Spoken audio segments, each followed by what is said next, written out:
역학은 그게 다야. 연력학까지. 됐어? 그게 다고요. 이제부터 너네들이 해야 되는 이거는 선생님하고 뭐에 대한 얘기를 할 거냐면 전기 파트 하는 거야. 알겠어? 전기라고 하는 부분을 하는 거라서 너네 여기 있는 사람들 다들 처음 듣는 얘기. 알겠어? 나만 처음 듣는 거 아니니까 처음에 들을 때 머릿속에 정확하게 무슨 내용인지 인지하고 가면 돼요. 자, 근데 이 부분은 송원 선생님이 해줬던 얘기랑 똑같은 얘기를 한다. 여러분들 지금 가지고 있는 1-2번에 있는 10페이지는요. 원자의 구조와 스펙트럼이야. 화학 시간에 배웠던 거 그대로 선생님이 복습해 드릴게요. 자, 그래서 우리가 해야 되는 거 원자 구조. 자, 지구상에 있는 모든 물질은요. 쪼개면 어떻게 돼?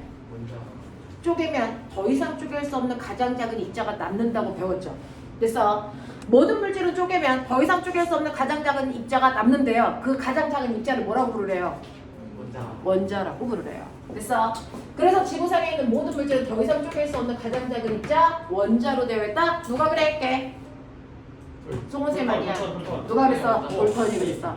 됐어? 지구상에 있는 모든 물질은 더 이상 쪼갤 수 없는 가장 작은 입자 원자로 되어 있다는 얘기 볼턴이 했는데 그거 구라죠.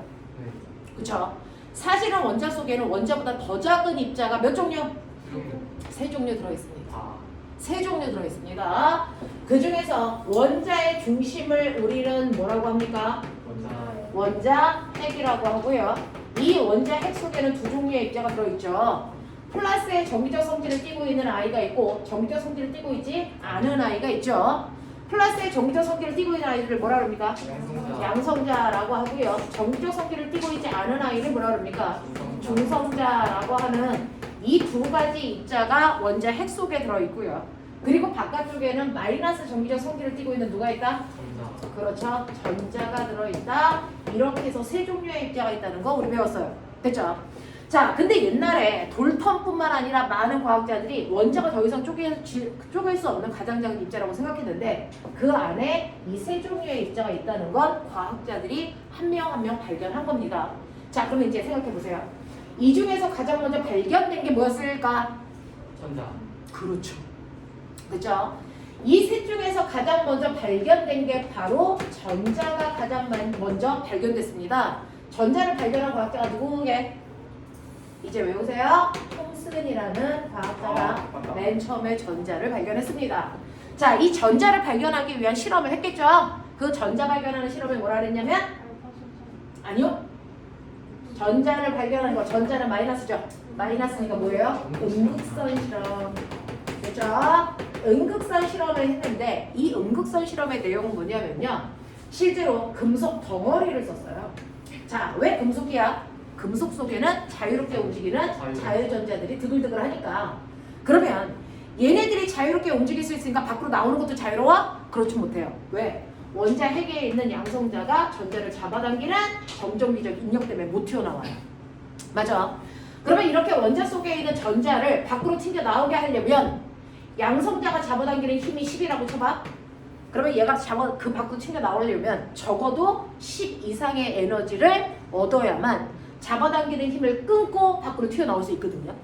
무슨 말인지 알아요? 그걸 물리에서는 정전기적 인력 또는 속박 에너지라고 한단 말이야. 됐죠? 자, 그래서 원자 핵이 잡아당기는 그 힘을 끊을 수 있을 만큼의 에너지를 줘야 그 에너지를 먹고 전자가 퓨 하고 튕겨 나와. 됐어? 자, 그러기 위해서 톰슨은요 어마어마한 에너지를 뭘 이용해서 줬니? 뭘 줬니? 비대에너지를 준 거야. 됐어? 비대에너지를 이용해서 튀어나올 수 있는 에너지를 준 겁니다. 그랬더니 전자들이 그 에너지를 먹고 밖으로 뭐한다? 튕겨 나옵니다. 알겠습니까? 자, 그러면 이렇게 빛 먹고 튀어나온 전자를 멋진 말로 뭐라 할까? 그걸 뭐라 할까? 빛을 한자로 빛. 그렇죠. 그래서 빛 먹고 튀어나온 전자를 뭐라 그러니? 광전자. 됐어? 이렇게 빛 먹고 전자가 튀어나오게 하는 효과를 뭐라 그럴까? 그거를 뭐라 할까? 광전 효과. 이 광전 효과에 대해서 설명한 사람이 누구니? 그 유명한 아저씨 아인슈타인. 알겠습니까? 톰슨은 광전 효과를 이용해서 광전자가 튀어나오는 것까지는 했지만 광전 효과에 대해서 논문을 쓰지는 않았잖아요. 됐어. 그 광전 효과에서 어떤 것들이 일어나는지를 정확하게 논문으로 발표한 사람은 아인슈타인이지만 그 전부터 광전 효과라는 건 이용했다. 알겠어? 그 중에 대표적으로 톰슨이 그 일을 한 거야. 그래서 실제로 빛 에너지를 통해서 전자한테 엄청난 양의 에너지를 주면 전자는 그걸 먹고 탈출할 수 있을 만큼의 에너지를 섭취해서 튕겨 나오는 거야. 알겠죠? 네. 그래서 튀어나오는 전자들이 있는데 너네 생각해볼래? 전자가 막 튀어나왔어? 눈에 보일까 안 보일까? 안 보이지. 그러니까 엄청나게 빛 에너지를 줘도 여기서 뭔가 튀어나오는 전자들은 눈에 보이지 않거든요. 그럼 눈에 보이지 않는 전자가 있다는 거 어떻게 확인했을까? 세 가지 실험했죠. 송원 선생님이 알려줬죠. 세 가지 실험을 합니다. 그 중에 첫 번째는 한쪽에는 플러스, 한쪽에는 마이너스 극을 걸죠. 그러면 여기서 전자가 튀어나오다가 어떻게 되니? 튀었어요. 어느 쪽으로? 플러스. 그렇죠. 전자는 마이너스 극을 띠고 있으니까 튀어나오자마자 플러스 쪽에 가서 붙어요. 근데 붙는 게 내 눈에 보여? 안 보이죠? 근데 어떻게 알았어? 이 안에 형광물질을 바릅니다. 형광물질을 이렇게 바르면요. 뭔가가 와서 부딪힐 때 거기서 빛이 빵 하고 나와요. 됐어? 그걸 통해서 아 이쪽에 누가 부딪혔네? 이걸 알 수 있는 거지. 알겠어? 그래서 불이 부딪혀서 불이 켜지는 쪽이요. 100% 플러스 쪽에는 불이 켜지는데 마이너스 쪽에 와서 부딪히는 애 있다 없다? 이게 없어요. 됐어? 그래서 이걸 통해서 톰슨이라는 아이는 아 빛 먹고 마이너스 전하를 띠고 있는 아이가 튀어나오는구나 이거 알아낸 거야. 무슨 말인지 알겠어? 자, 그 다음 두 번째. 자, 요번에는 플러스 마이너스 그걸 없애고요. 어떻게 하는 거냐면 여기에 바람개비를 앞에 설치해요. 그러면 이걸 통해서 뭘 할 수 있냐면 너네 내가 여기다가 바람개비 놓고요. 그죠? 형광등을 100만 개 켜. 바람개비가 돌까? 아니요. 안 돌아요. 왜? 빛 입자나 빛이라고 하는 거는 됐어? 질량을 가지고 있는 입자가 아니고 현상이잖아요. 이렇게 현상들은요. 바람개비 날개를 돌리는 운동 에너지를 가지고 있지 않아. 근데 여기에서 전자가 튀어나올 때요. 그 전자가 만약에 질량을 가지고 있는 입자가 튀어나왔다면 너네 지금 막 배웠어. 2분의 1 mv 제곱. 이거 뭐죠? 뭐 구하는 식이죠? 운동 에너지. 운동 에너지는 반드시 m. 이게 뭐죠? 질량. 질량을 가지고 있는 입자만 에너지를 가지고 튀어나와. 그 에너지는 뭐 할 수 있는 능력? 에너지는 뭐 할 수 있는 능력이라 해서? 일할 수 있는 능력. 그러니까 운동 에너지를 가지고 튀어나온 전자가 어떤 일 합니까? 바람개비 날개를 돌리는 일을 한다고요. 됐어? 근데 빛이라는 아이는 질량이 없잖아요. 그러니까 에너지가 있어 없어? 운동 에너지가 없어. 그래서 바람개비 날개를 못 돌려. 그래서 실제로 여기서 튀어나오는 어떤 입자라는 게 질량을 가지고 있는 정말 입자인지 아니면 빛과 같은 현상인지를 확인하고 싶었던 거야. 그랬는데 바람개비 날개가 돌아가는 걸 통해서 아, 이 새끼 질량 가지고 있네. 그러니까 얘는 입자가 확실하네. 이거 알아낸 사람이야. 알겠습니까? 바람개비 날개가 돌아가는 걸 통해서요. 실제로 튀어나온 전자가 질량을 가지고 있는 입자라는 걸 확인할 수 있게 되었다라고 하는 거고 여기에서요. 특이한 모양을 가지고 있는 방해물 하나를 또 앞에다 설치하죠. 특이한 모양을 가지고 있는 방해물이 이렇게 있는데 됐죠? 여기서 튀어나온 아이가 도대체 어떤 경로로 이동하고 있을까? 그게 궁금한 거야. 자, 그래서 봤더니요. 실제로 만약에 얘가 직진만 한다면 직진만 한다면 방해물이 있는 뒤쪽에는 와서 부딪히는 아이가 있을까 없을까? 없겠죠. 근데 만약에 직진하지 않고 얘가 이렇게 굴절해서 간다면 뒤에 와서 부딪히는 애도 존재하겠죠? 네. 그럼 결론. 뒤에 와서 부딪히는 애가 있다 없다? 있다 없다? 없다. 그렇다면 전자는 무슨 운동한다? 직진 운동한다. 알겠습니까? 네. 그래서 바람개비 뒤쪽에 어떤 전자도 와서 부딪히지 않는 걸 통해서 우리는 그림자졌다라고 표현하는데 이걸 통해서 전자라는 거 똑바로 관련은 직진성을 가지고 있는 입자라는 걸 확인할 수 있다. 알겠습니까? 그래서 톰슨이라는 사람은 이 세 가지 실험을 통해서 이렇게 질량을 가지고 있으면서 마이너스 정비적 성질을 띠고 있는 직진하려는 성질을 가지고 있는 이 입자를 나는 전자라고 부를 거야 이렇게 얘기한 사람이야. 그래서 전자를 발견하게 됐고요. 그 전자를 발견하고 나서 톰슨이라는 사람은 돌턴이 얘기한 것처럼 원자는 속이 비어있는 구가 아니고 거기에 마이너스 정비적 성질을 띠고 있는 입자가 박혀있는 거구나. 됐어? 근데 이렇게 생각하면 문제가 발생해요. 우리가 알고 있는 것처럼 원자는 정비적으로 무슨 상태? 중성태 상태예요. 원자는 정기적으로 중성인 상태여야 됩니다. 근데 마이너스 정기적 성질을 띠고 있는 입자만 있다면 모든 원자는 다 마이너스 극이었어야 돼. 근데 중성이라는 건 무슨 뜻일까? 아, 발견은 못했지만 이 안에 뭐가 있어야 된다? 플러스 정기적 성질을 띠고 있는 아이도 이 안에 있어서 서로 중화시켰구나 라고 하는 걸 생각하게 된 거죠.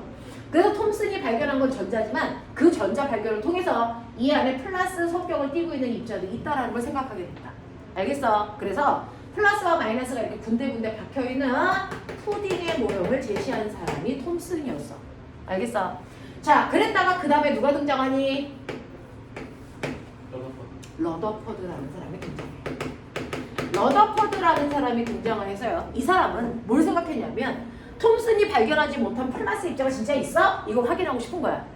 그래서 플러스 입자가 진짜 있나? 그거 확인하고 싶었는데 그러면 생각해볼래? 플러스 입자도 군데군데 박혀있고 마이너스 입자도 군데군데 박혀있다면 생각해봐. 마이너스 입자는 튀어나오는데 플러스 입자는 왜 못 튀어나와? 말이 안 되잖아. 그치? 그러니까 이 사람은 어떤 생각을 했어? 아, 플러스 입자가 튀어나오지 못하는 이유를 찾은 거야. 그러니 이 사람은 플러스 입자라는 건 겉에 있는 게 아니고 속 깊은 곳에 있다. 중심에.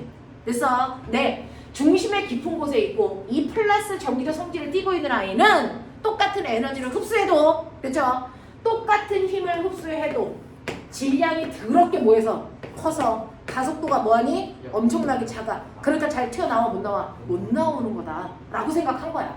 됐죠? 그래서 러더퍼드라는 사람은요, 원자의 중심에 플러스 정기적 성질을 띠고 있는 더럽게 무거운 원자핵이라는 게 있다라고 제시한 거야. 그리고 그 바깥쪽에 가벼운 전자들이 있어서 에너지를 전자가 흡수해서 얘가 가벼우니까 잘 튀어나온 거야 라고 생각을 하게 된 거야. 그럼 내 생각이 맞는지 증명해 볼게 라고 해서 실험을 합니다. 자, 그 실험을 할 때요, 차이점 보세요. 얘는 금속 덩어리를 가지고 실험했는데요, 얘는 금속 덩어리가 아니고요, 금속을 최대한 얇게 펼칩니다. 종이보다 더 얇게. 됐어? 이렇게 금속을 얇게 펼친 걸 우리가 뭐라 그러냐면 금속박이라고 불러요. 금속박. 알겠어? 이렇게 최대한 얇게 펼치면 어떤 일이 발생하냐면 원자들이 한 겹으로 펼쳐진다는 얘기야. 이렇게 원자들이 한 겹으로 펼쳐지면 원자핵이 겹칠까 안 겹칠까? 안 겹쳐요. 원자핵이 겹치지 않게 한 겹으로 얇게 피기 위해서, 그래서 이 사람은 금속박의 형태로 만들어낸 거야. 됐니? 그리고 준아, 졸려면 살짝 일어나서 서서 해도 돼. 알겠지? 자, 그리고 얘도 똑같이요. 됐죠? 바깥쪽에다가 형광물질을 바른 막을 이렇게 둘러쌉니다. 됐죠? 그래놓고 원자핵이 존재하는지를 실험하는 걸 했는데 그 실험의 이름이 뭐였죠? 자, 알파 입자 산란 실험, 이거 했어요. 됐어? 그러면 여기서 알파 입자라는 건 뭔데? 라고 하면 옛날에는요, 미지수를 x, y, z로 안 놓고 뭘로 놨니? 알파, 베타, 감마로 놔서 이 러더퍼드라고 하는 사람이요, 앞에다가 레이저 총 같은 걸 만들어서 그 레이저를 위에서부터 아래까지 100발 정도 쏩니다. 근데 그 레이저 총에서 나가는 총알이 뭔지는 자기도 몰랐던 거야. 그래서 여기에 미지의 물질이 튕겨나가고 있어 라고 해서 알파 입자를 쐈다 라고 했는데 우린 이제 알죠. 그 알파 입자가 뭐니? 아니야. 그 러더퍼드가 쏜 알파 입자가 바로 헬륨 양이온이야. 맞아요. 이걸 쏜 거예요. 그걸 알파 입자라고 한 거야. 그 당시에는 몰라서. 알겠어? 그래서 알파 입자를 만들어서 위에서부터 아래까지 드르르 100발을 쏩니다. 알겠죠? 자, 그럼 그 100발을 쐈으니까 100발이 나가는데 어떤 일이 발생을 하냐면 100발 정도 쐈는데 그 중에서 90발이요. 이 금속박을 통과할 때 누구의 방해도 받지 않고 그대로 90발이 반대편에 와서 박혀요. 그러면 이걸 통해서 러더퍼드는 어떤 결론을 내렸니? A 위치에 박힌 걸 통해서 원자는 알파 입자가 그냥 통과할 정도로 됐어. 대부분 뭘로 되어 있다? 빈 공간으로 되어 있다. 이렇게 돼 있어요. 원자는 대부분이 빈 공간이야. 그럼 대부분이 빈 공간이면 우리가 찾으려고 하는 원자핵은 존재하지 않아? 아니, 그 안에 원자핵의 크기가 대단히 많아. 그렇다. 원자핵의 크기가 대단히 작다라는 반증이죠. 요 얘기다. 그래서 원자는 대부분 빈 공간이야. 원자핵의 크기가 대단히 작다는 얘기야. 이 얘기입니다. 자, 근데 아무리 작아도 존재한다면 백발을 빽빽하게 썼으니까 누군가는 부딪혔겠죠. 그죠? 누군가는 부딪힙니다. 자, 그럼 부딪힐 때요. 선생님이 저기서 막 달려오다가 칠판이랑 부딪혔어. 누가 튕겨나가니? 네. 선생님이 튕겨나가죠. 왜 그럽니까? 상대적으로 뭐하니까? 질량이 너무 가벼우니까. 두 개가 부딪히면 질량이 상대적으로 작은 애가 튕겨나갑니다. 그러면 헬륨 양이온과 원자핵 중에 두 개가 정면으로 부딪혔어. 누가 튕겨나갈까? 헬륨 양이온이 튕겨나갔어. 그래서 정통으로 부딪힌 애들 중에서 헬륨 양이온이 이렇게 튕겨나가는 걸 통해서 B의 위치에 와서 부딪히거든요. 자, 이 B의 위치에 와서 부딪히는 걸 통해서 아, 내가 생각한 것처럼 원자 핵의 물론 뭐냐? 질량이 엄청나게 뭐하다? 크다라고 하는 걸 확인했다. 되겠습니까? 그러니까 원자핵은 엄청나게 크기는 작지만 질량은 커. 됐어? 거짓말. 밀도는 뭐하다는 얘기야? 원자핵의 밀도. 크다는 얘기죠. 되겠어? 네. 이런 것들을 알아낸 거고요. 그 다음에 세 번째 C요. 자, C는요. 내가 여기에서 이제 알파-입자를 쓰는데 그 중에서요. 그냥 큰 거 안에도 있고 부딪혀서 튀어나오는 아이도 있지만 원자핵이랑 깻잎 한 장 차이로 스치는 애도 있을 거 아니야. 자, 이렇게 깻잎 한 장 차이로요. 스쳐 지나가는 아이가 100% 바깥쪽으로 밀려요. 그죠? 원자핵이랑 스치는 아이들이 100% 바깥쪽으로 밀려나가는 걸 볼 수 있어요. 바깥쪽으로 이렇게 밀려서 C의 위치에 부딪힙니다. 그럼 이걸 통해서 알 수 있는 것도 뭐야? 서로 밀었네? 왜 밀었을까? 왜 밀었을까? 밀려. 청력. 청력이죠. 플러스. 자, 헬륨 양이온이 플러스 전기를 띠고 있는데 원자핵도 무슨 전기를 띠고 있어요? 플러스 전기를 띠고 있으니까 플러스가 플러스를 뭐 했니? 밀죠. 알겠습니까? 그래서 이 C의 위치에 와서 부딪히는 걸 통해서 실제로 원자핵이라는 게 내가 생각한 것처럼 플러스 전화를 띠고 있는 게 맞구나라는 것도 알아냈다고요. 알겠어? 그래서 이 세 가지를 러더퍼드가 알파-입자 산란 실험을 통해서 알아냈다라는 겁니다. 되겠어? 자, 근데 보면 이제 생각해봐. 그러면 이 실험을 톰슨하고 러더퍼드가 너네가 알고 있는 나트륨이라고 하는 게 금속인 거 알죠? 원자번호 몇 번입니까? 11번이 나트륨으로 이 실험을 했다고 치자. 그래서 톰슨의 실험과 러더퍼드의 실험을 이걸로 했다고 치자. 그랬다가 이 실험을 원자번호 20번 누구니? 이 개놈의 새끼들아! 칼슘 새끼들아! 칼슘! 칼륨은 19번. 알겠어? 칼슘으로 바꿨다고 치자. 그러면 실험의 결과에 변화가 있을까? 이겁니다. 톰슨의 실험의 결과에 변화. 러더포드 실험의 결과에 변화. 이거 수능 문제.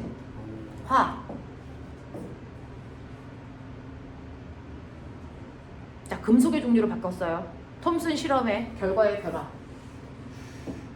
러더퍼드 실험의 결과의 변화. 우리나라 수능 문제 더럽게 잘 만들어요. 결과의 변화가 있을까? 생각. 러더퍼드는 있을 것 같아요. 러더퍼드는 있을 것 같은데 톰슨은 없을 것 같아? 러더퍼드는 뭐가 바뀌었을 것 같은데? 일단은 그 휘어지는 이 각도가 더 가팔라지고 그러니까 튕기는 수도 전자의 수도 더 증가하지 않아요. 정확해. 톰슨의 실험에는 변화가 없습니다. 톰슨은 실험한 게 전자예요. 그래서 나트륨 원자 속에 있는 전자나 칼슘 원자 속에 있는 전자나 전자의 종류는 어떻습니까? 같아요. 그러니까 금속의 종류를 바꿔도 톰슨의 실험 결과에는 변화가 없습니다. 알겠습니까? 네. 자, 근데 러더퍼드의 실험은 결과에 변화가 있습니다. 양성자가 11개 있는 원자핵을 썼다가 양성자가 20개 있는 원자핵으로 바뀌기 때문에 그래서 원자핵이 가지고 있는 전기력이 훨씬 더 세죠. 그러니 그래서 헬륨 양이온을 미는 힘이 더 세서 얘가 휘어지는 각도가 훨씬 더 급해요. 청력이 더 세니까. 알겠어? 그리고 양성자가 11개 있을 때보다 20개 있을 때 원자핵의 크기가 조금이라도 더 크겠죠. 그러니까 튕겨 나오는 아이의 개수도 좀 많아집니다. 알겠어? 네. 이런 식의 변화가 러더퍼드에는 있다. 톰스에는 없다. 알겠습니까? 이렇게 된다는 거 머릿속에 집어넣으시면 되겠죠. 자, 그래서 이런 식으로 러더퍼드에 오는 과정까지를 보면 실제로 원자 속에는 원자 핵이라는 게 있고요. 러더퍼드의 제자인 채트윅이 그 원자 핵 속에 양성자와 중성자가 있다는 것까지 알아냈거든요. 그래서 러더퍼드의 업적으로 그 채트윅이 얘기한 것까지 다 집어넣어서요. 실제로 러더퍼드 시대에 오면 원자라고 하는 것 안에 세 종류의 입자가 있다는 걸 다 발견하게 됩니다. 됐죠? 그래서 하나의 원자 안에는 원자 핵이라는 중심 안에 양성자와 중성자가 있고 바깥쪽에 전자가 됐어 빠르게 궤도 운동을 해서 돌고 있다. 그래서 양성자가 잡아당겨도 끌려가지 않는 거다. 됐어? 여기까지 다 알게 됐단 말이야. 되겠죠? 이렇게 됐다. 자, 그랬는데 이 러더퍼드의 원자 모형으로는 설명할 수 없는 어떤 현상을 발견합니다. 그러면서 등장하죠? 화학의 아버지. 너네 아버지 성함 얘기하면 안 된다. 화학의 아버지 누굴까요? 아인슈타인하고 말싸움에도 이긴 사람이야. 맞아요. 됐어. 네. 그래서 화학의 아버지 드디어 등장합니다. 누굽니까? 보어입니다. 됐어. 보어라는 사람이 등장을 해서요. 보어라는 사람이 등장을 해서 됐죠. 러더퍼드의 원자 모형으로 설명할 수 없는 현상 때문에 새로운 원자 모형을 만들게 된다. 자, 보어가 만든 원자 모형 어떠니? 러더퍼드의 차이점. 원자 핵 바깥쪽에 전자는 어딨니? 전자 껍질. 여러 개의 전자 껍질 위에만 전자가 존재하는 거야. 됐어? 러더퍼드가 얘기한 것처럼요. 원자 핵 바깥쪽에 전자가 아무 데서나 빽빽빽 도는 거 아니야. 전자는 여러 겹의 전자 껍질 위에만 존재하고요. 그 위에서 전자가 궤도 운동하는 거야. 이렇게 얘기한 거죠. 그래서 보어는 됐어? 전자 껍질이라는 개념을 도입하게 됐는데 그러면 우리 생각해보자. 도대체 러더퍼드의 원자 모형으로는 뭘 설명 못했는데? 그 수소 원자 스펙트럼이랑 실무하는. 수소 원자의 선 스펙트럼이 생기는 과정을 설명하지 못했어요.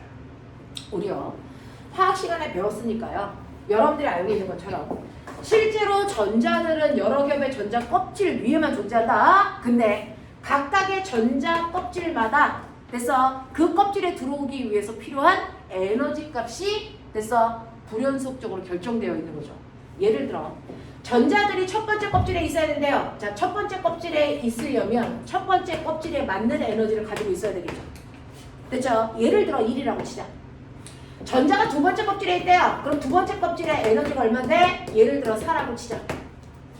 됐어? 그렇다면 실제로 첫 번째 껍질에 있는 전자들은요. 누가 뭐래도 얘네들 다 에너지 얼마 있는 애들이야? 1 있는 애들이야. 됐어? 두 번째 껍질에 전자가 있다면 얘네들은 에너지를 다 얼마 가지고 있는 거야? 4 가지고 있는 거야. 알겠습니까? 자, 이렇게 각각의 껍질마다 그 껍질에 들어오기 위해서 에너지는 결정되어 있고요. 그 껍질에 있는 전자들은 그 껍질에 맞는 에너지를 갖춘 아이들만 들어온다. 알겠습니까? 그러면 이런 식으로 전자마다 몇 번째 껍질에 있느냐에 따라 전자마다 가지고 있는 에너지 값은 다 뭐하다? 다르다. 알겠어? 그러면 이렇게 첫 번째 껍질에 있던 전자가요. 두 번째 껍질로 갈 수 있습니까? 에너지를 받는. 네. 전자들은요. 자기가 원하는 껍질로 무조건 이동할 수 있습니다. 단지 조건 하나 있죠. 엄마가 훨씬 더 좋은 집으로 넓은 집으로 이사 가고 싶대. 가면 되죠. 우리나라는 자유민주국가잖아. 조건은 딱 하나 있죠. 돈만. 그렇죠. 그것만 갖추면 되잖아. 됐어? 그러니까 전자도요. 자기가 원하는 껍질에 실제로 갈 수 있습니다. 딱 하나.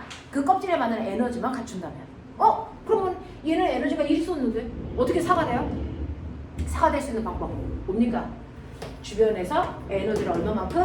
3만큼만 뭐 한다면 흡수해서 4를 만든다면 얼마든지 올라갈 수 있다는 거죠. 됐어? 이렇게 전자들이 껍질을 이동하는 형태를 우리 뭐라 한다? 전자가 이사가요. 전이 현상. 알겠습니까? 전자의 전이 현상이 가능합니다. 자, 아래 껍질에서 위 껍질로 올라가려면 에너지를 뭐 하면 된다고요? 흡수. 거꾸로요.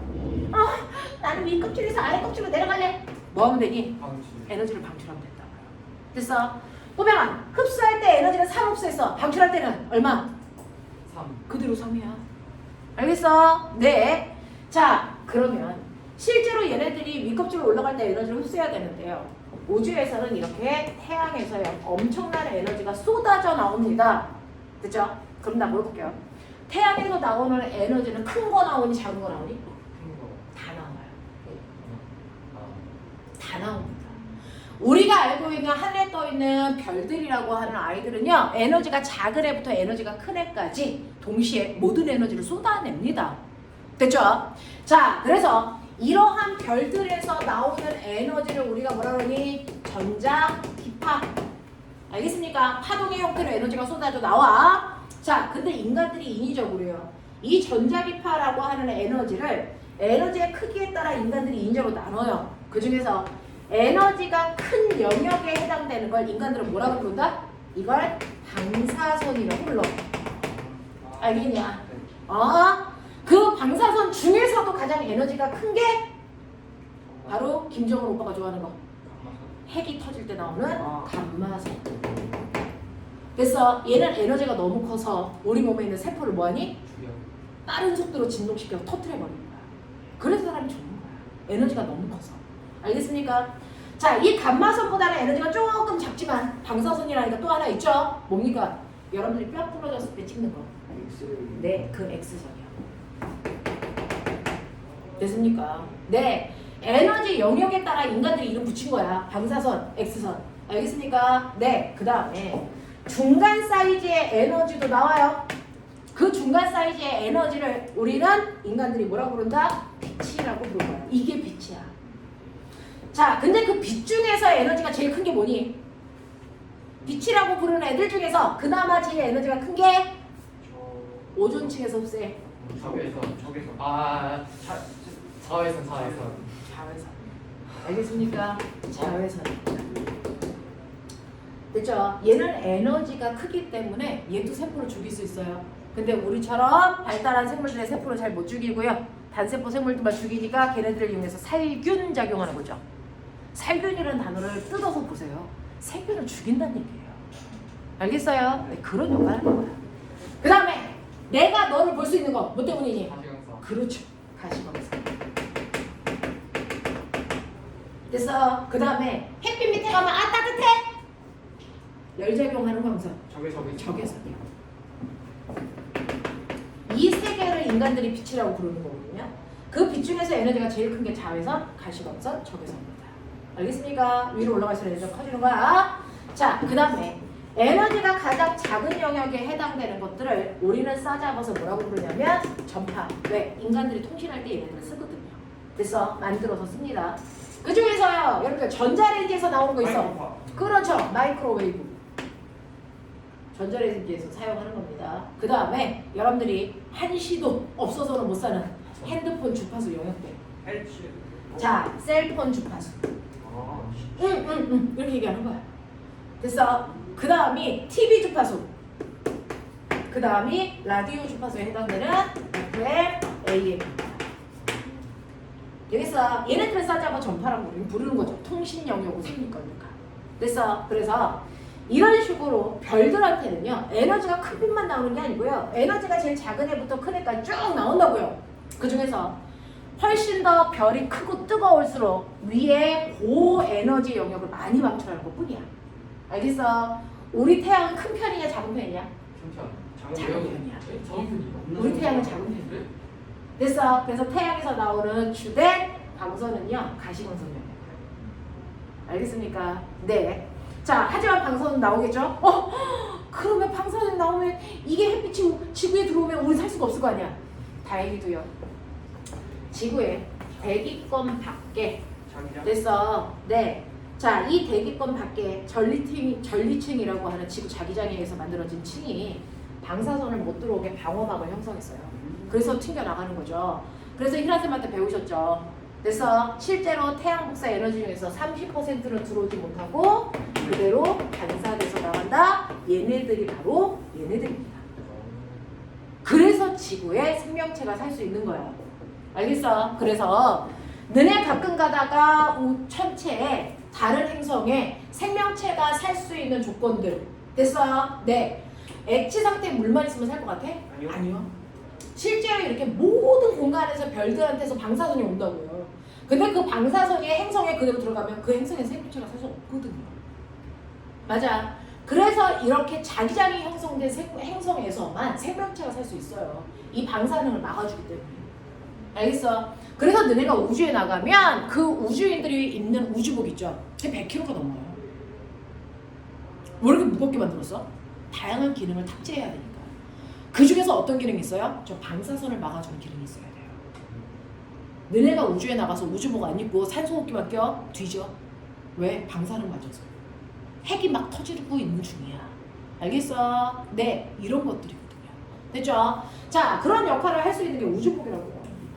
자, 그래서 이러한 영역대가 동시에 막 쏟아져 나온단 말이야. 그러니까 얘네들의 에너지가 1인 거, 2인 거, 3인 거, 4인 거, 5인 거, 6인 거, 7인 거, 8인 거, 9인 거, 10인 거 막 이런 에너지가 동시에 온단 말이야. 근데 첫 번째 껍질에서 두 번째 껍질로 올라갈 때 에너지 정확하게 얼마인 것만 흡수하면 돼? 3인 거. 그래서 정확하게 3인 것만 빨아먹겠죠?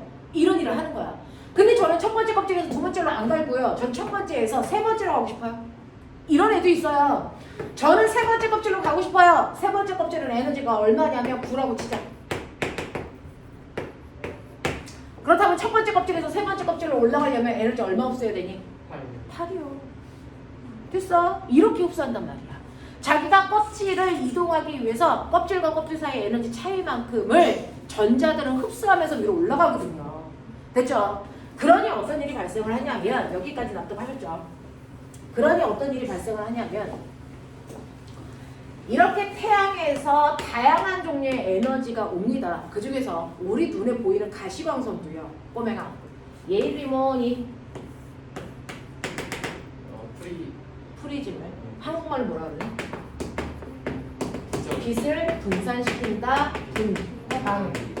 빛을 분산시키는 기계. 알겠습니까? 이렇게 표현하는 거죠. 자, 그래서 햇빛을 분광기로 보면 꼬맹아 어떻게 보일까 햇빛이? 어떻게 보일까? 빨주, 노초, 파남, 모 무지개로 보이겠죠? 자, 이렇게 빨간색부터 보라색까지 어떤 부분도 색깔이 끊기지 않고 쭉 나타난 걸 멋진 말로 뭐라 그러니? 이걸 뭐라 그러니? 스펙트럼. 연속 스펙트럼. 이걸 빛이 연속해서 나와요. 연속 스펙트럼이라고 하고요. 이걸 일반적인 사람들은 무지개라고 부른 거고요. 알겠습니까? 정신 차려라. 다 배웠던 얘기다. 자, 그래서 연속 스펙트럼이 나온단 말이죠. 그래서 빨주, 노초, 파남, 본대, 꼬맹아 여기까지를 가시광선이라고 하는데 그러면 다시 생각해봐. 보라색 바깥쪽에는 태양광선이 와? 오긴 하죠. 오죠. 단지 내 눈에 안 보이는 거죠. 자, 이 중에서 빨간색에서 보라색으로 갈수록 에너지가 커지니 보라색에서 빨간색으로 갈수록 에너지가 커지니? 빨간색이 뭐래? 자, 보라색 쪽으로 갈수록 에너지가 커지는 거예요. 그러니 우리는 요만큼을 가시광선이라고 한다면 보라색 바깥쪽에는 가시광선보다 에너지가 큰 거 아까 얘기해드렸죠. 뭡니까? 자외선. 자외선이 있어야죠. 자, 이 자외선이라는 글자가 뭐냐면요. 보라색 자자, 바깥 외자. 보라색 밖에 있는 광선이라는 뜻입니다. 맞아요. 자, 빨간색 밖에 있는 광선 있을까 없을까? 있겠죠. 가시광선보다 에너지가 적은 거. 알겠어요? 그럼 뭐라 합니까? 붉을 적자, 바깥 외자, 그래서 적외선이 나온 거야. 알겠어? 네, 이름들에 다 이유가 있다고요. 그러니까 헛소리 하지 말라고요. 됐죠? 보라색 쪽으로 갈수록 에너지가 커지는 겁니다. 우리 눈은요. 빛 에너지의 크기에 따라서 색깔로 분류시켜서 눈에 보이게 해주는 거야. 그게 시각세포가 하는 거야. 됐어? 내 눈에 들어오는 빛 중에서 에너지가 큰 거는 무슨 색으로? 파란색으로. RGB니까. 됐어? 내 에너지가 작은 영역에 해당되는 건 빨갛게 보이게 하는 거예요. 알겠어? 그래서 에너지의 크기를 색깔로 감지해서 표현해주는 게 시각세포의 역할이다. 무슨 말인지 알겠죠? 자, 그래서 이렇게 에너지를 가지고 있는 연속 스펙트럼이 나타나는데 됐죠? 그 중에서요. 첫 번째 껍질에 있던 전자가 두 번째 껍질로 올라가기 위해서는 4에 해당되는 빛을 흡수해. 4 여기 있네? 이걸 쭉 빨아먹어. 그러면서 전자가 올라간 거야. 또 첫 번째 껍질에 있던 전자가 세 번째 껍질로 올라가기 위해서 에너지를 8 흡수해야 돼. 그럼 8에 해당되는 햇빛을 쭉 흡수하면서 전자가 올라간 거야. 됐어? 이런 일을 우주 공간에 있는 그렇게 많다는 수소 원자 속에 있는 전자들이요. 윗껍질로 올라가기 위해서 다양한 에너지들을 막 흡수합니다. 자, 그러면 내가 이렇게 프리즘으로 보면 됐죠? 실제로 연속 스펙트럼 보일까? 안 보입니다. 여기에 있는 수소, 원자, 핵 속에 있는 전자들이요. 윗껍질로 올라가기 위해서 햇빛들을 흡수한 나머지만 보이는 거야. 그러니까 군데군데 햇빛들이 없는 상태로 오겠죠? 이걸 무슨 스펙트럼? 이걸 뭐라 합니까? 스펙트럼. 전자가 햇빛을 흡수했네. 무슨 스펙트럼? 흡수 스펙트럼이죠. 그러면 전자가 이렇게 햇빛을 흡수했다가 위에 올라가 보니까 별거 없어. 다시 집으로 내려오겠죠. 자, 이럴 때는 자기가 흡수한 만큼의 에너지를 뭐 해야 되겠니? 방출하겠죠. 그 방출했을 때 나오는 광선은요, 전체가 까만데 얘가 뱉어내는 부위에 해당되는 빛만 반짝반짝 빛나고 있겠죠. 이걸 우리 뭐라 그러다? 방출 스펙트럼. 이걸 방출 스펙트럼이라고 하는 거예요. 그 방출 스펙트럼만 뭐라고 하는 거예요? 이것만 선으로 나왔기 때문에 선 스펙트럼이라고 하는 거예요.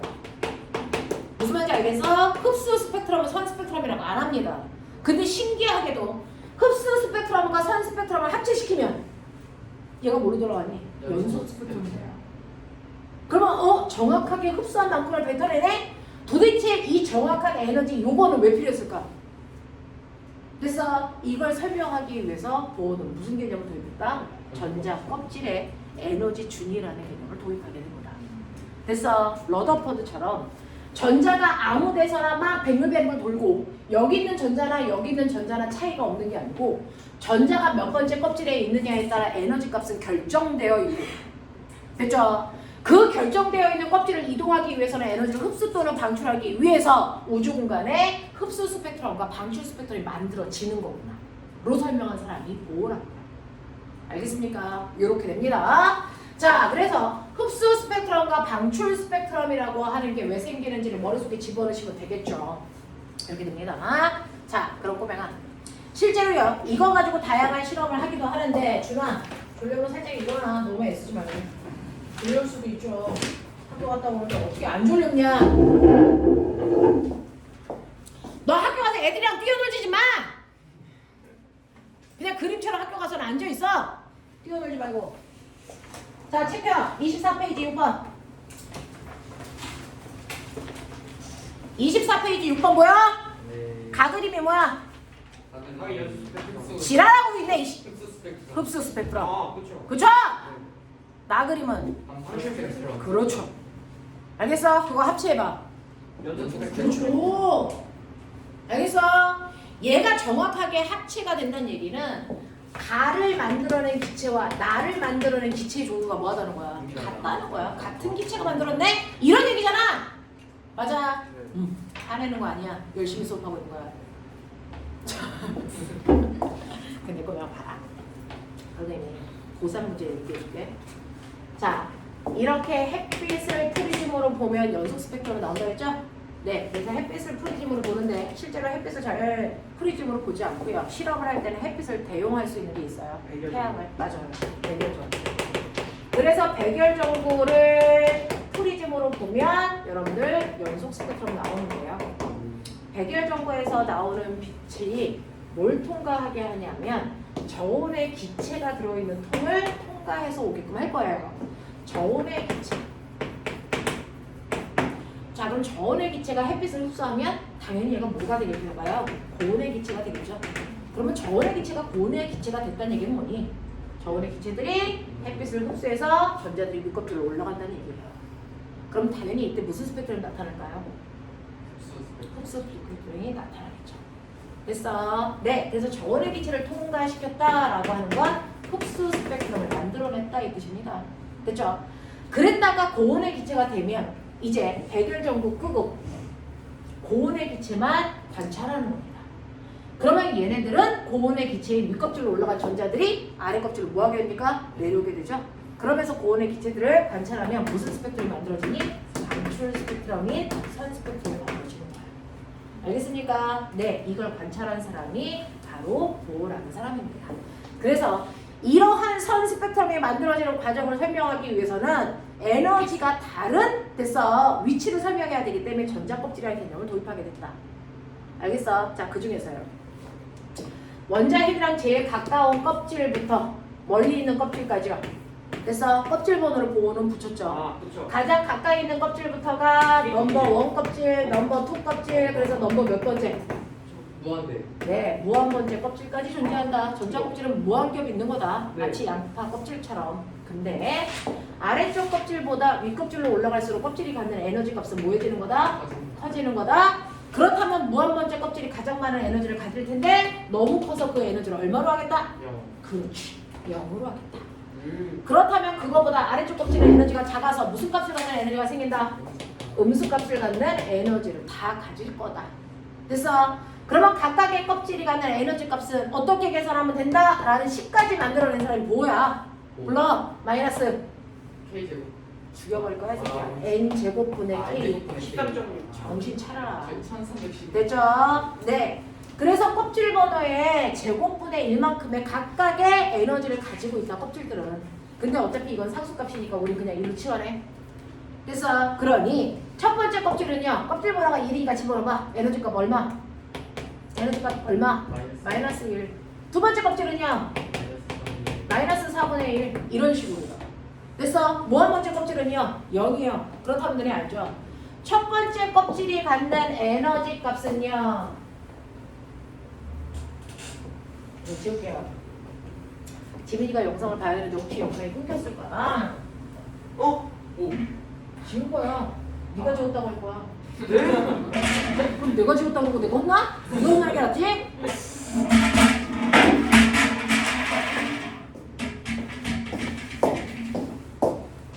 지울 필요 없었네. 여기서부터 보네. 다 예쁘게 써놔라. 정말. 다 기억했지? 그래서 보시면요. 여러분들이 기억하는 것처럼 그렇죠? 가장 아래쪽이요. 첫 번째 껍질, 두 번째 껍질, 세 번째 껍질, 네 번째 껍질 이런 식이야. 위로 갈수록 에너지가 커지니까. 그 중에서 첫 번째 껍질이 갖는 에너지 값이 얼마라고요? 마이너스 1이라고요. 됐죠? 무한 번째 껍질이 갖는 에너지 값이 얼마라고요?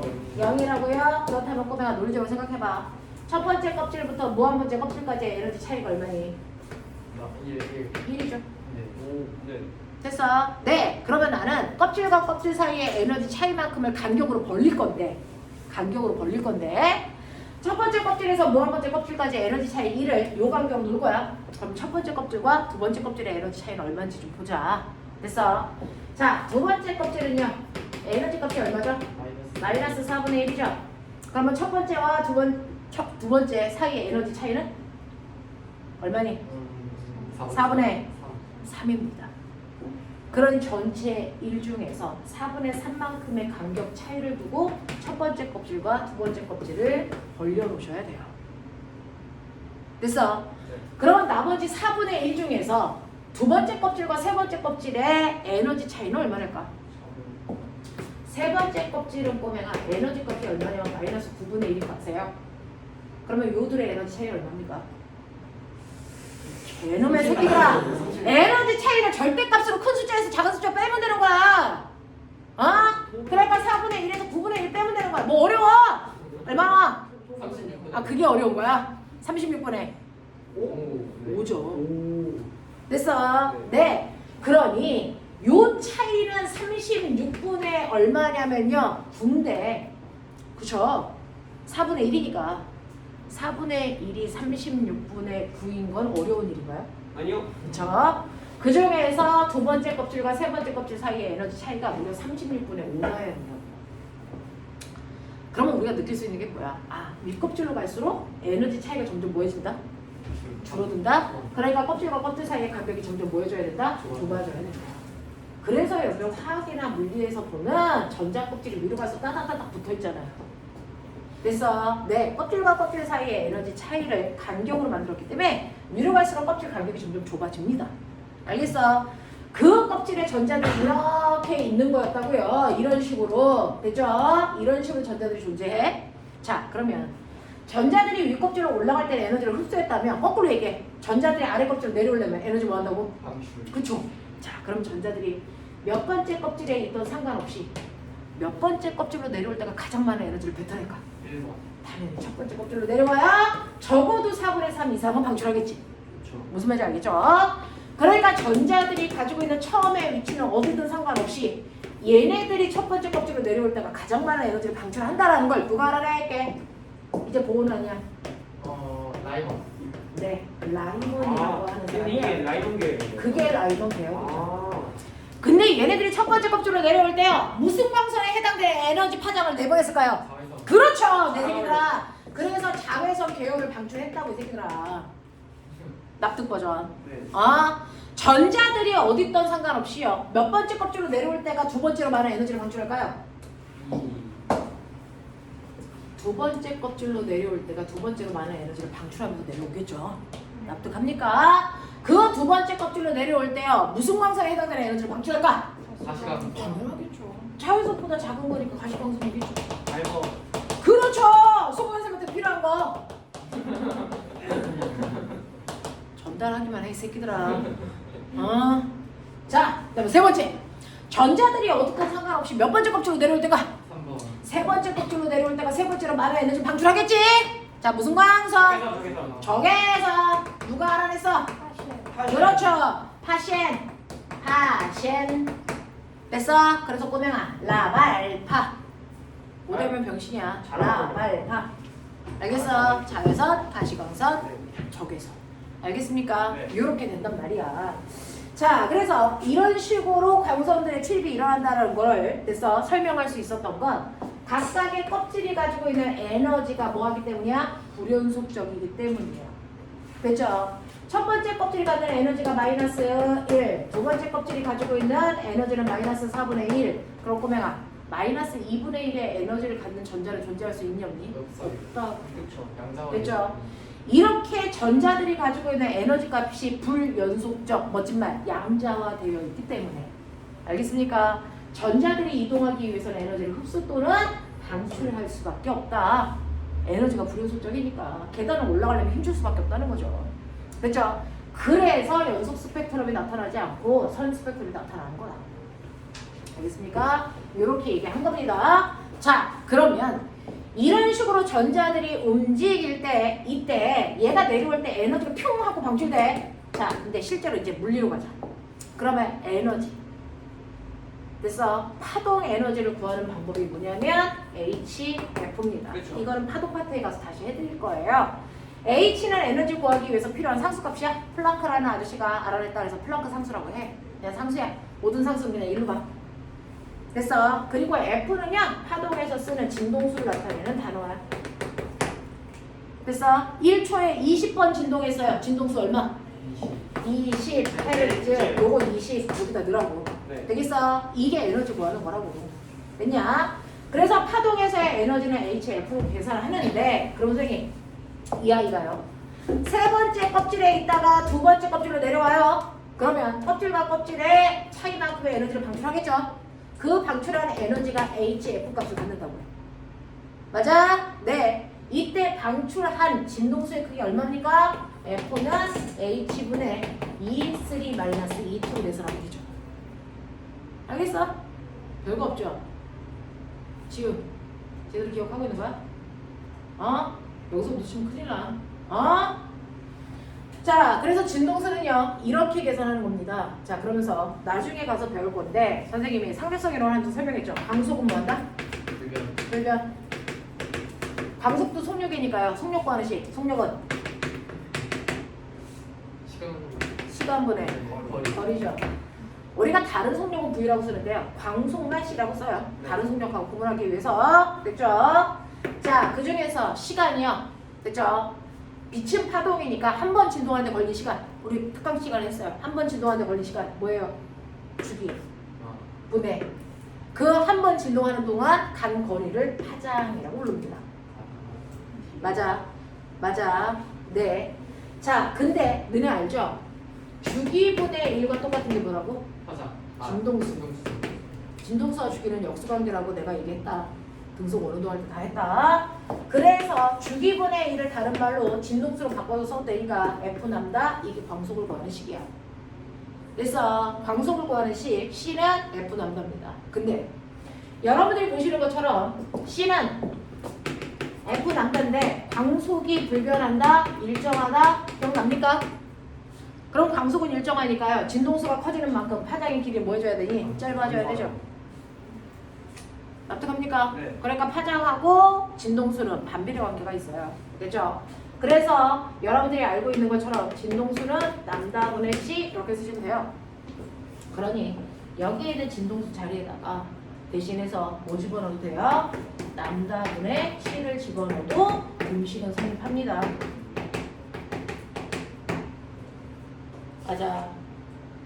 알겠어? 네. 이렇게 대치해서 쓸 수도 있다고요. 자, 그러면서 생각해봐.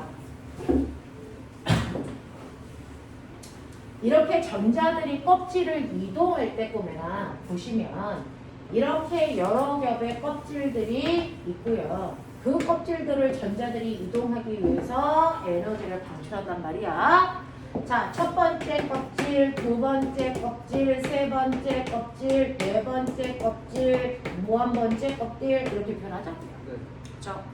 자, 무한 번째에 있는 껍질에 있던 전자가 첫 번째 껍질로 내려올 수도 있고요. 네 번째 껍질에 있던 전자가 첫 번째로, 세 번째 껍질에 있던 전자가 첫 번째로, 두 번째 껍질에 있던 전자가 첫 번째로 내려올 수도 있어. 알겠어? 자, 그러면 얘네들은 어쨌든 간에 첫 번째 껍질로 내려왔네? 무슨 광선 방출? 라이먼 계열이 자외선. 자외선 방출. 됐어. 자, 그 중에서 1번, 2번 중에서 더 큰 에너지를 방출하는 게 뭘까? 2번. 2번이겠죠. 됐어. 왜? 더 높은 데서 내려왔기 때문에 더 많은 에너지를 방출할 거니까. 됐어. 자외선이라도 몇 번째 껍질에서 내려오냐에 따라서 에너지의 크기는 다 다를 거야. 되겠니? 자, 그러면 2번이 1번보다 에너지가 커. 몇 대 몇? 나 그거 궁금하지? 어떻게 구해? 어떻게 구해? 껍질과 껍질 사이 에너지 차이 구하면 되겠죠. 됐죠? 자, 여러분들이 알고 있는 세 번째 껍질은요. 에너지 얼마입니까? 마이너스 2분의 1. 맞냐? 두 번째 껍질은요. 마이너스 4분의 1. 첫 번째 껍질은요. 마이너스 1. 그러면 세 번째에서 첫 번째로 내려오는 애는 얼마만큼의 에너지를 방출하면 되니? 9분의 8. 9분의 8이죠. 그래서 얘가 방출하는 건 9분의 8에 해당되는 에너지고요. 얘가 방출하는 건요. 두 번째 껍질에서 첫 번째 껍질로 내려오는 거니까 얼마? 4분의 4분의 3. 그래서 몇 대 몇? 30. 3, 8이 32 대 3, 9, 27이죠. 네. 맞냐? 이만큼의 에너지를 방출하겠죠? 되겠죠? 네. 그래서 세 번째 껍질에서 첫 번째 껍질로 내려올 때 방출되는 에너지와 두 번째 껍질에서 첫 번째 껍질로 내려올 때 방출된 에너지의 비율이 32 대 27입니다. 예? 구할 수 있겠어? 오케이. 자, 그랬을 때 꼬맹아. 에너지는요. HF라고 했죠? 에너지가 크다는 얘기는 진동수가 뭐다는 얘기니? 크다는 얘기죠? 네. 이 둘이 무슨 관계? 기억은 비례 관계예요. 그러니까 에너지의 비율이 32 대 27이라는 건 이때 방출할 때 나오는 진동수의 비율이 얼마나 되니? 32 대 27이에요. 비례 같은 게니까. 비례는 비가 같다라는 뜻이잖아요. 그렇죠? 자, 그러면 이때 방출되는 파장의 비율은 얼마일까요? 기억나냐? 진동수와 파장은 무슨 관계? 반비례. 네, 반비례 관계죠. 그럼 반비례니까 몇 대 몇? 27 대 30. 27대 30이죠. 맞아. 그럼 머리 있는 척해. 에너지가 크면 진동수가 크다? 맞죠? 에너지가 크면 진동수가 크다? 진동수가 크면 파장은 뭐하다? 감소. 짧다. 그래서요. 수능 문제에 맨날 나오는 거. 1번, 2번, 3번, 4번. 이 중에서 파장이 가장 짧은 거 찾아라. 이렇게 물어봐요. 파장이 제일 짧은 거 몇 번? 4번. 4번이죠. 에너지가 제일 크니까 파장이 제일 짧죠. 진동수가 제일 작은 거. 1번. 1번. 헷갈리면 안 됩니다. 그래서 에너지가 크다는 얘기는 진동수가 크다는 얘기고 파장은 짧다는 얘기다. 알겠습니까? 네, 이렇게 됩니다. 납득 안 되는 거 있어? 없죠. 여기까지는 순수 화학이었어. 알겠어? 화학에서 했었던 거 리뷰해 드린 겁니다. 자, 25페이지요. 25페이지에 됐죠? 개념 제대로 잡았는지 보셔야 되겠죠? 25페이지에 8번, 9번, 10번, 11번 4개 시작. 네. 네.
아시겠죠? 네.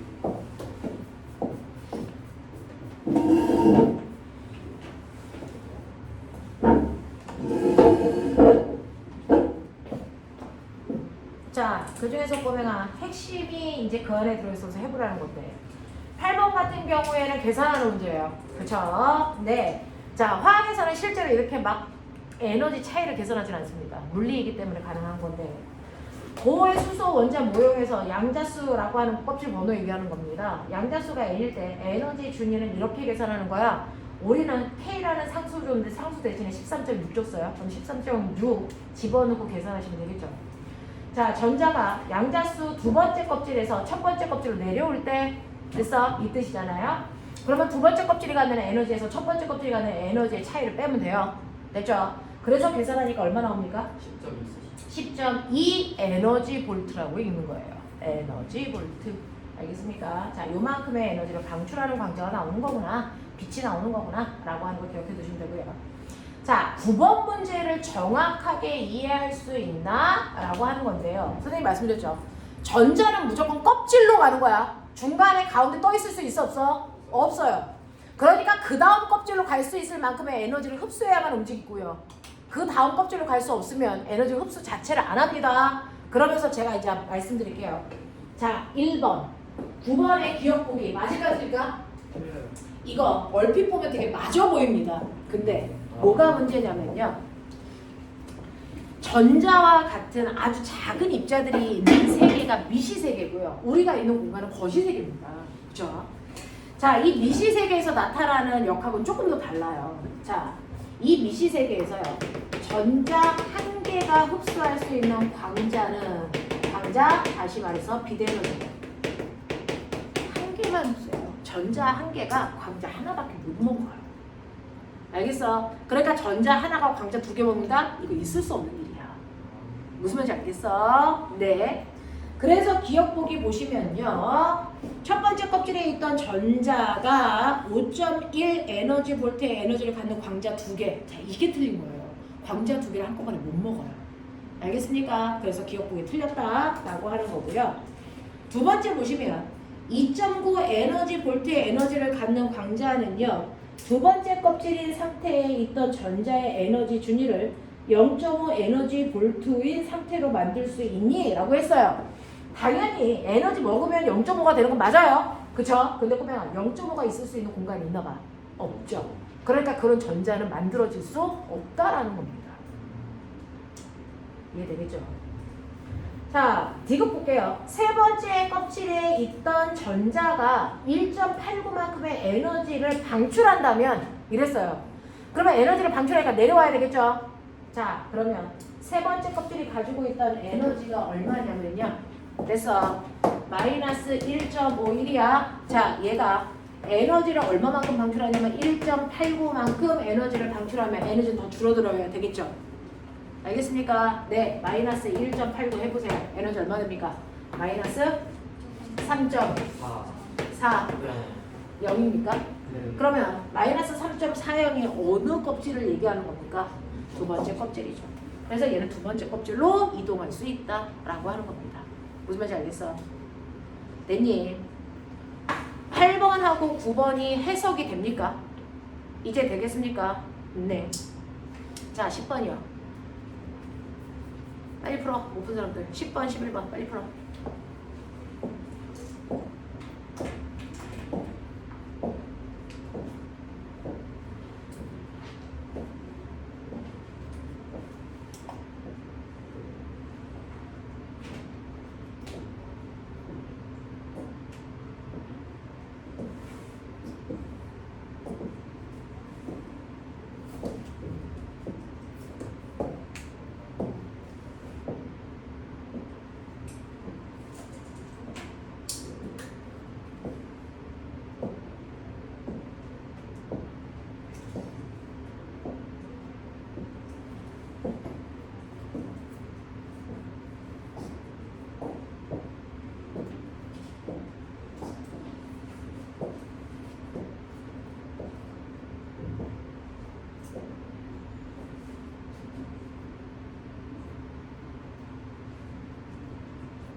어때? 10번, 11번 풀려? 네. 채연, 두 개 다 풀었어? 오케이. 자, 10번에 1번 볼게요. 지윤아, 두 개 다 풀었니? 몇 번까지 풀었어? 안 들려. 자, 10번 볼게요. 그림은 보호의 수소 원자 모형에서요. 수소 원자의 에너지 준위를 양자수 n에 따라 나타낸 건데 전자의 에너지 준위가요. 첫 번째 껍질부터 모한 번째 껍질까지 4개가 있다고 칠게요. 자, 이렇게 되어 있을 때 첫 번째요. 전자가 세 번째 껍질인 상태에서 첫 번째 껍질인 상태로 이동한다고 치자. 그래서 네, 이동할 때 방출하는 에너지가 얼마입니까? 라고 한다면 염지은 어떻게 풀어야 되겠니?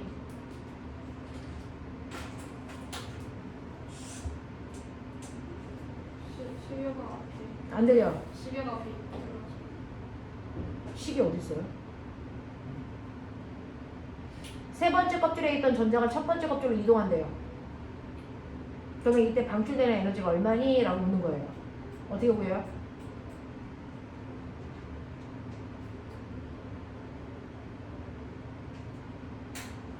지연아, 어떻게 불러? 어떻게 풀어? 네, 두 껍질의 에너지의 차이를 구하면 되겠죠? 네. 됐어. 에너지 차이를 구하는 건 거기 옆에 있는 에너지 값의 절대값을 그냥 빼버리면 된다 그랬어요. 그러니 13.6에서 1.51을 빼세요. 그게 전자가 방출할 때, 내려올 때 방출하는 에너지 값이야. 얼마 나오니? 12.09 나오죠. 이만큼의 에너지 방출한다. 자, 그러면 두 번째. 위의 수소 원자 모형에서 방출할 수 있는 진동수는 몇 가지입니까? 이거 별표. 처음 들어서 낯선 거야. 알겠어? 지금 듣고 있는 이 파트는 어렵다 이런 개념이 아니야. 처음 들어서 낯선 거지. 한번 듣고 나면 익숙하게끔 해주셔야 돼요. 자, 이거 무슨 말이냐면요. 이거는 이제 그대로 화학에서 나오는 수능 문제인데요. 자, 전자 껍질이요. 여러분들이 보시는 것처럼 전자 껍질이 첫 번째 껍질, 두 번째 껍질, 세 번째 껍질, 몇 번째 껍질까지 있니? 무한 번째 껍질. 네, 자, 그 다음이 무한번째. 이렇게 껍질이 4가지가 있다는 거예요. 첫 번째 껍질이 있고, 두 번째 껍질이 있고, 세 번째 껍질이 있고, 무한번째 껍질이 있다고 치자. 자, 그러면 이때 전자들이요, 방출하는 진동수가 몇 개냐 이렇게 물어봤어요. 네. 자, 방출한다는 얘기는 전자가 뭐 한다는 얘기야? 이완. 내려간다는 얘기입니다. 그러면 그렇죠. 여기에 전자들이 이렇게 있을 때요, 얘가 내려가면서 만들 수 있는 가지수가 몇 개 있는지 볼게요. 그렇죠. 첫 번째요. A라는 전자는요. 한꺼번에 됐죠? 4껍질을 다 내려갈 수도 있어요. 됐죠? 네. 네. 또는요. 한 칸만 내려가고 또 한 칸 내려가고 이렇게 내려갈 수도 있어요. 또요. 또요. 이거 2개 내려가고 내려갈 수도 있죠. 또요. 이거 하나만 내려가고 2개 내려갈 수도 있죠. 네. 무슨 말인지 알겠어? 네. 이럴 수 있단 말이죠. 됐죠? 자, 이런 식으로 다양하게 만들 수 있어. 자, 그랬을 때 여기에서 얘는요, B는요, 얘도 똑같죠. 한 칸 내려가고 내려갈 수 있고요, 한꺼번에 다 내려갈 수도 있고요. 근데 요 그림이 얘랑 겹치고 요 그림이 겹치고 요게 겹치잖아요. 겹치는 건 안 그려도 돼요. 알겠어? 자, 얘가 내려갈 수 있는 방법도 뭐야? 여기서 내려가는 거 요거죠. 네. 됐죠? 그러니까 전자가 이렇게 껍질 4개 사이에서 움직이면서 방출할 수 있는 에너지는요, 몇 가지 유형이 있냐면, 됐죠? 얘하고 얘도 똑같은 거 아시죠? 똑같은 걸 한 번만 그리시면 되죠?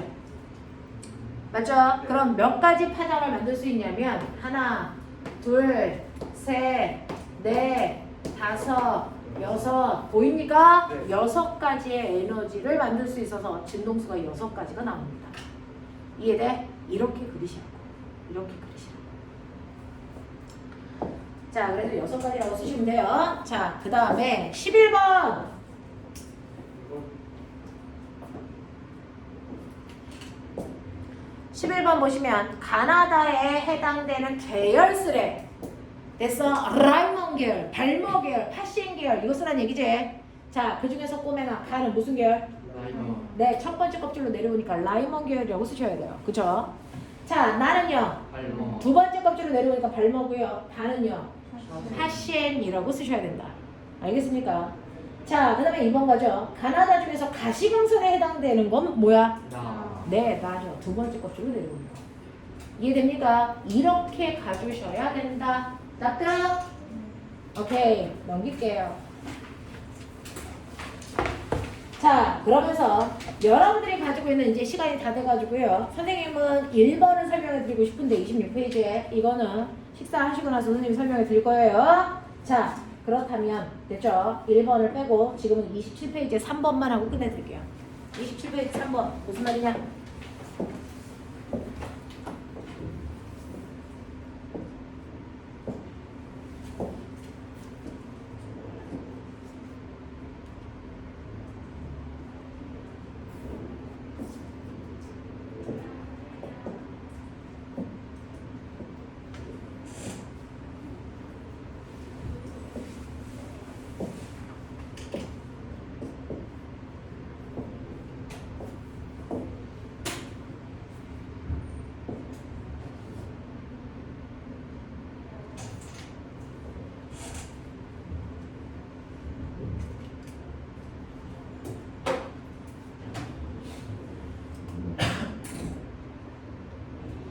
뭐가 맞을까요? 4번. 4번이죠. 알겠습니까? 네, 빠른 속도로 식사하고 오세요.